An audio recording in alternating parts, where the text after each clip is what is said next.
So Nvidia blinked first and put on one hell of a show earlier this week on Tuesday with its new RTX 3000 series launch. And as expected, the specs came in around the levels that had been leaked earlier, and as I've said many times before, Nvidia really know how to put on a show and sell their product. Jensen is the frontman of the Nvidia rock band and is perfect for them. If AMD do nothing else, they need to take a branch or two out of the Nvidia playbook. You cannot fault them here at all. It delivered a great level of instant impact, wow factor and envy all in a 45-minute session. I give it a full 14 out of 12 for success and headline grabbing action.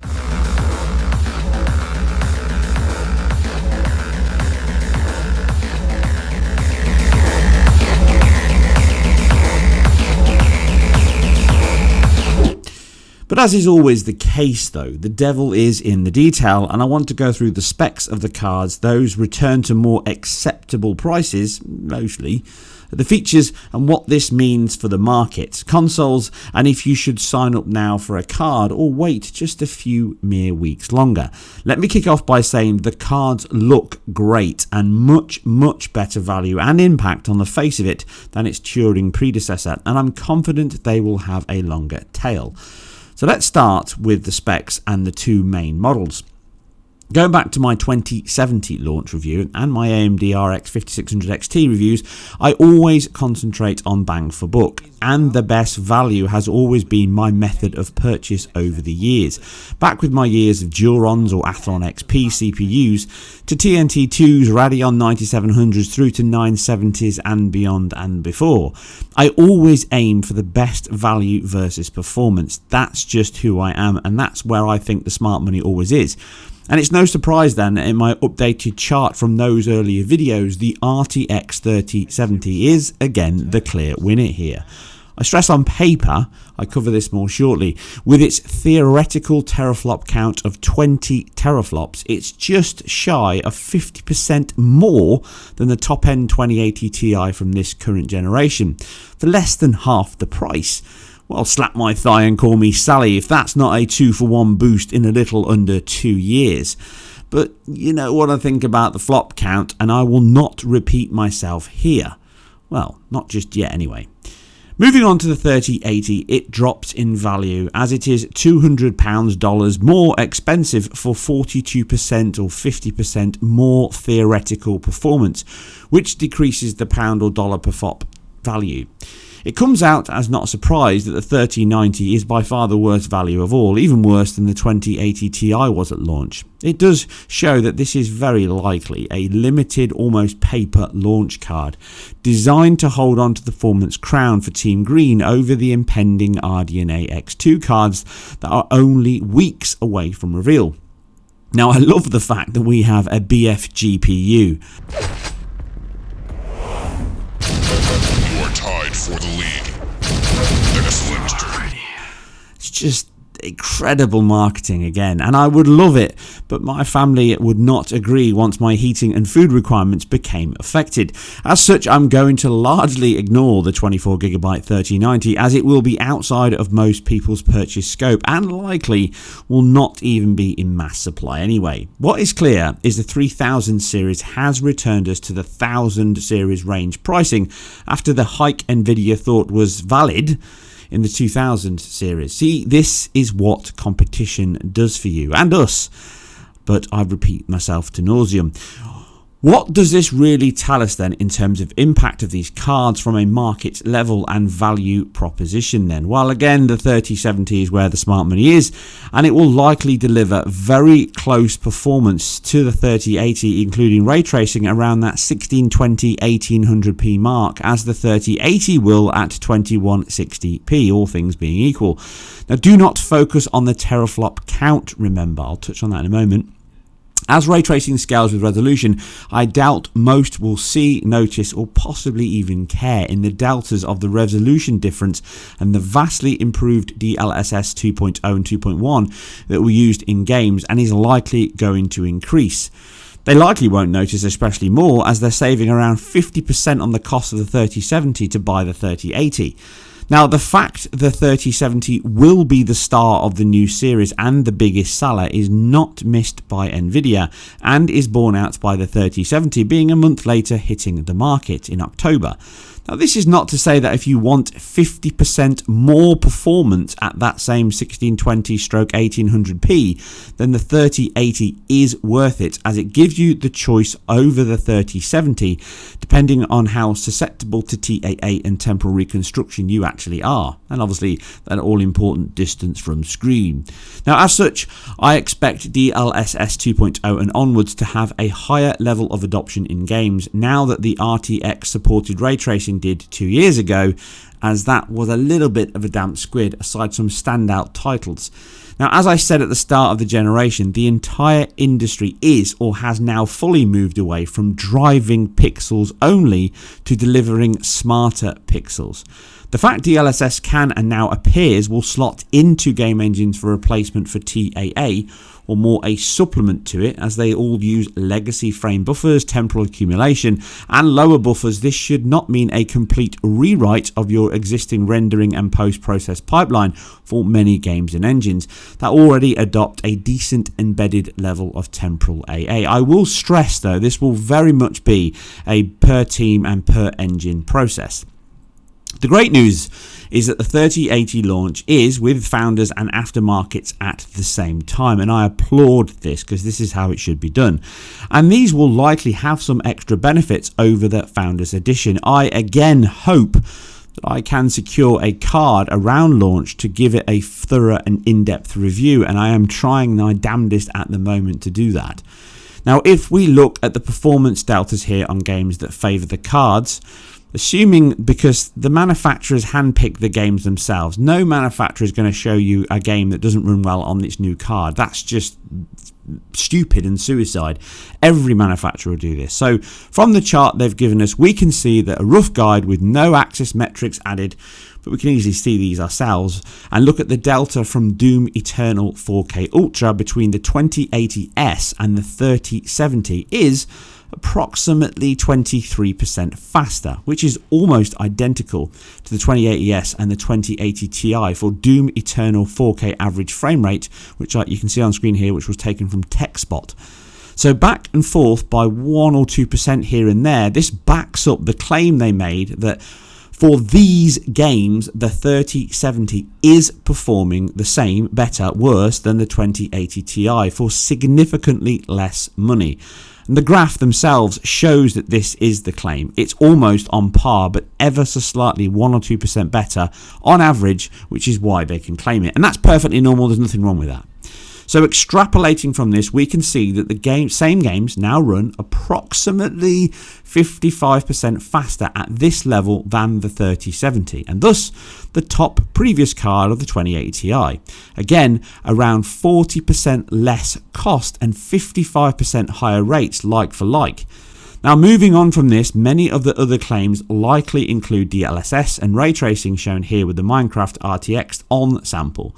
This is where the 60 or 80% maximum, I think, is absolutely the best you can hope for, and I think that will be edge cases can come from, which is not to be sniffed at, and it offers a great leap over the 2000 series and more in line with expectations. But the more appropriate pricing is what is making these cards really look good.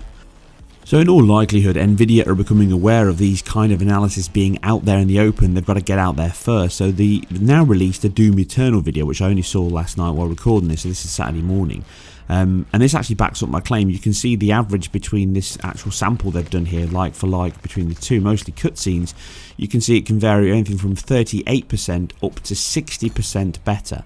So on average, it's around that 50%. So that's really what I expect. And this is probably a very good scenario in terms of favouring their new split design in their shader processors or streaming processors. So this enables them to, rather than run 16 int and 16 floating point operations, they can now choose to run 32 floating point operations per core, 4 per core. That means you get 128 versus 64. This will obviously be on a case-by-case basis, but that's clearly what they're doing to improve the throughput. They obviously need to up the L1, L2 cache and all that kind of area. So I don't know the details behind all that, but they will be improving that. But they're likely not going to ramp up the ROPs and the TMUs over and above to compensate. So this is why you can see on the graph between comparing the old and the new, that difference between the performance levels.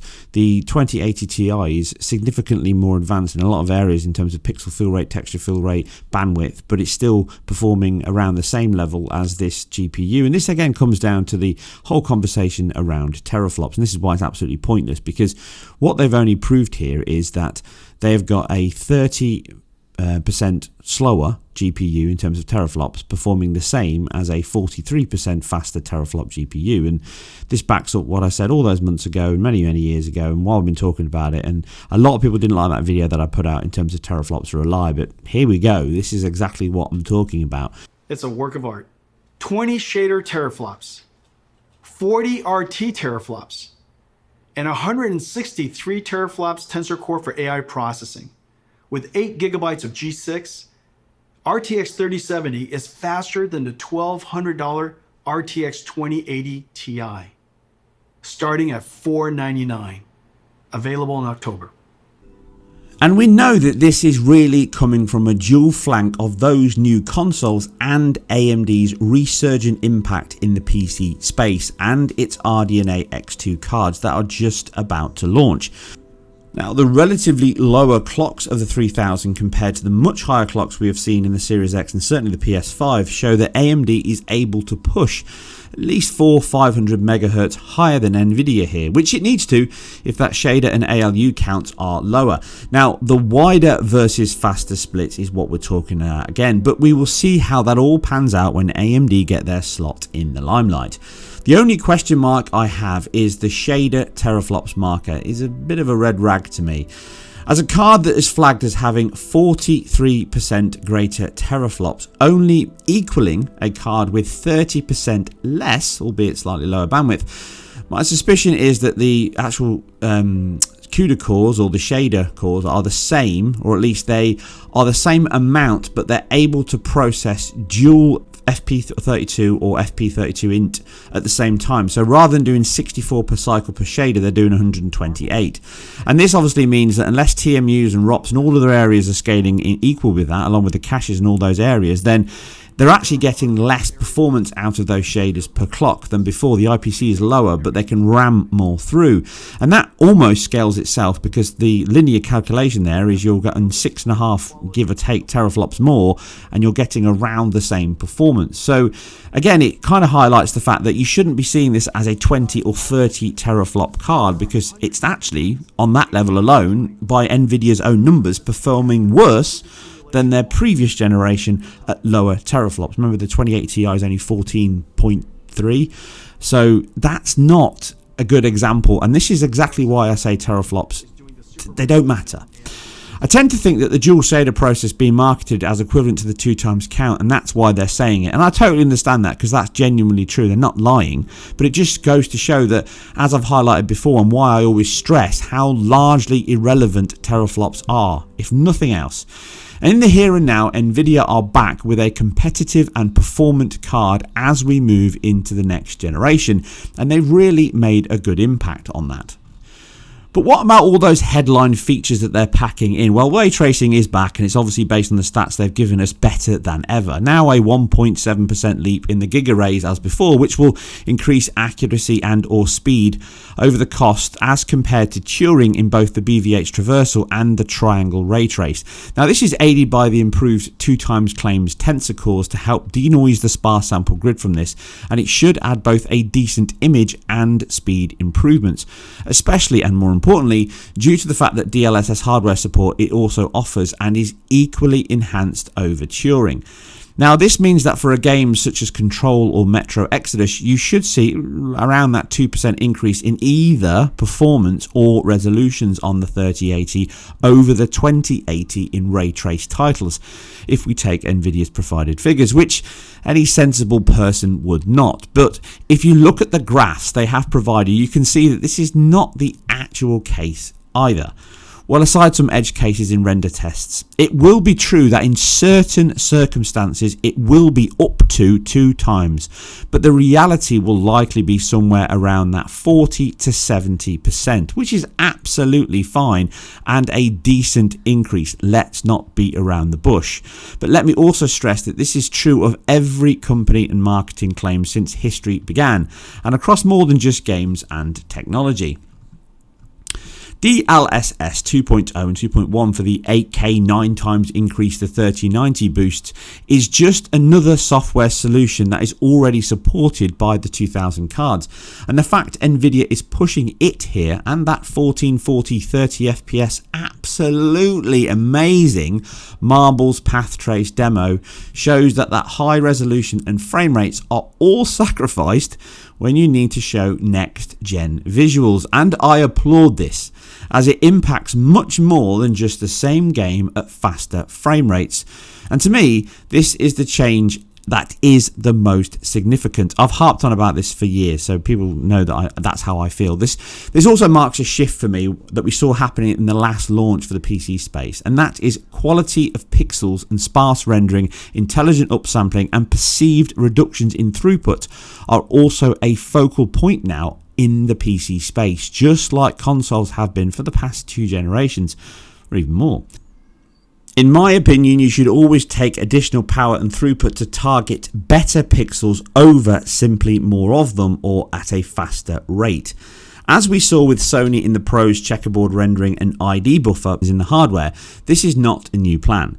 Sony have patented some foveated rendering techniques already to reduce pixel density that will likely make huge improvements in VR titles on the PS5, alongside the geometry engine and other aspects I'm sure they have not yet talked about.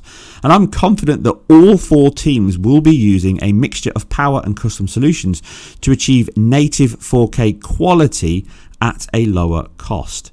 Now, machine learning is not really a hardware solution, but it can be aided by hardware if given fast options to process data at magnitudes faster rates. As the Pro showed with its FP16 ALU customizations to speed up processing in the same clock cycles, I would be surprised if not 8-bit or maybe 4-bit options are not also part of the new consoles to aid machine learning algorithms and deep learning algorithms, which require less precision and more on inference. Now, we already know that Microsoft have these announced in its Series X, and machine learning is already solutions I deliver at times in my day-to-day job from remote SaaS solutions from both Microsoft and Azure, and other companies also push this forward as well. Now, they are aware of the benefits, so for now, variable rate shading can offer 30% reductions, but some form of machine-based image reconstruction is likely in the plan for both teams at some point, if not around launch. Now, like the RT hardware in the consoles, this will likely be at a compromised level on which and where you choose to use it, and as this generation showed, async compute was the right investment, and many teams managed huge increases with the relatively weak hardware that the Xbox One and certainly the PS4 uses far more, and neither of them here is a slouch, let's be honest. It pushed beyond its level at times, even if I don't like that comment. It really maximised the potential of the hardware. So these teams aren't silly, and they're not going to miss something so widely used and widely known as machine learning.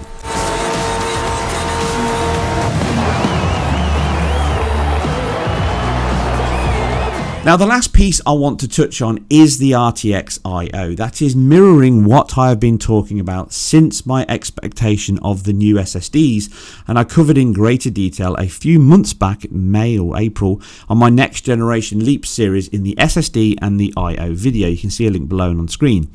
Now, many people argued this is not the case. The PC doesn't need it, and other tech sites also struggle to see the path here. But now, the PC market is clearly adopting this, and as I fully expect AMD to also deliver this level of offloading and direct storage solution from Microsoft's DirectX 12 Ultimate within their new cards as well, They're likely also going to support this in the current RDNA, but we'll have to wait and see about that. The limiter here, which was absent in the presentation, is that this is not landing in the PC space for at least another year when Microsoft releases this into beta sample sometime in 2021. Now, this could indeed bleed into 2022 until it's a fully fledged release within Windows. But so at the moment, this merely reflects that the Nvidia and AMD see this also as the future of gaming and much more sustainable, affordable than merely asking PC players to install 20 or 36 gigabyte VRAM cards and 64 or 128 gigabyte system RAM.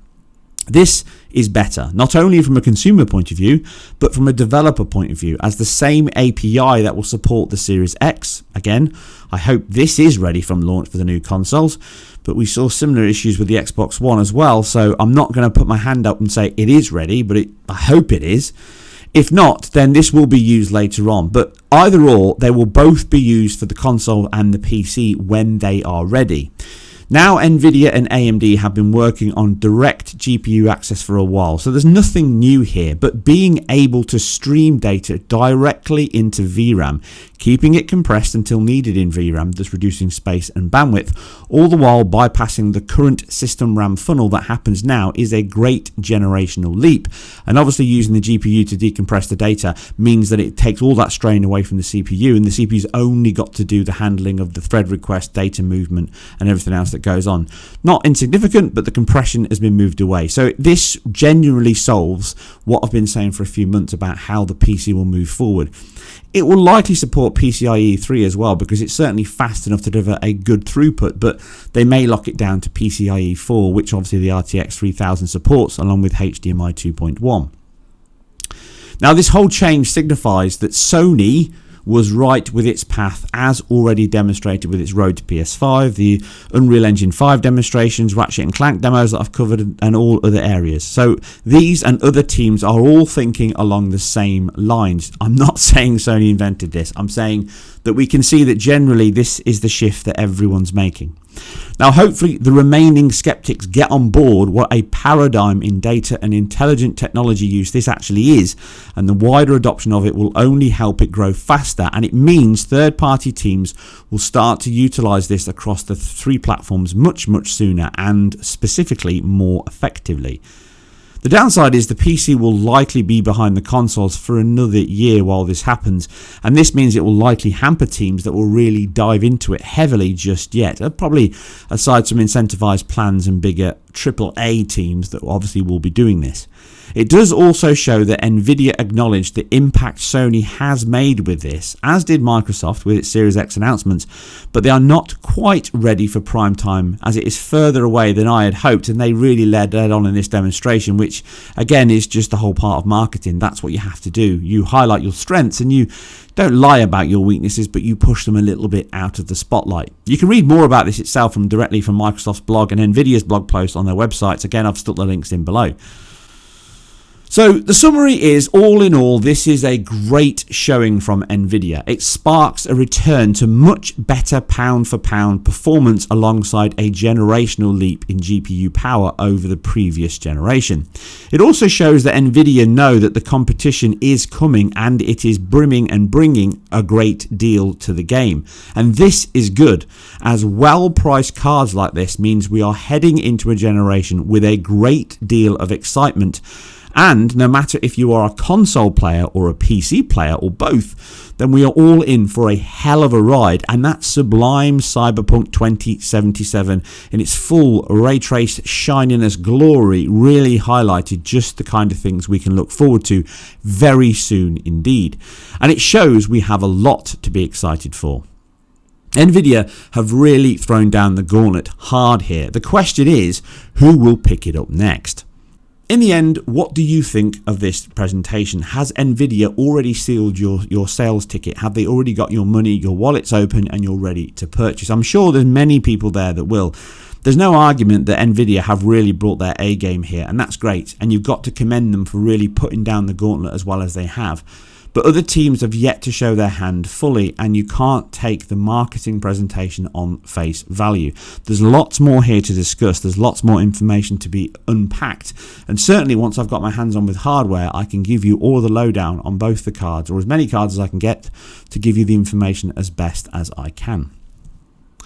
And as always, I hope you guys and girls enjoyed this. If you did, then please like, subscribe, and share where appropriate. I am self-funded and completely independent, so any help, support, subscriptions, and sharing you can do really, really help. And if you can afford, then my Patreon really helps as well, as I try and increase my impact and the amount of support I get from the industry to get early copies, hardware review codes, which will help me give you more information, honest information, much, much faster. I'll see you soon on the next one, and hopefully a full review of what the RTX 3080 is going to bring. I'll see you on the next one. Come here, Papa. Alrighty. 3090 is a beast. Alrighty. Come here, Papa. Excellent.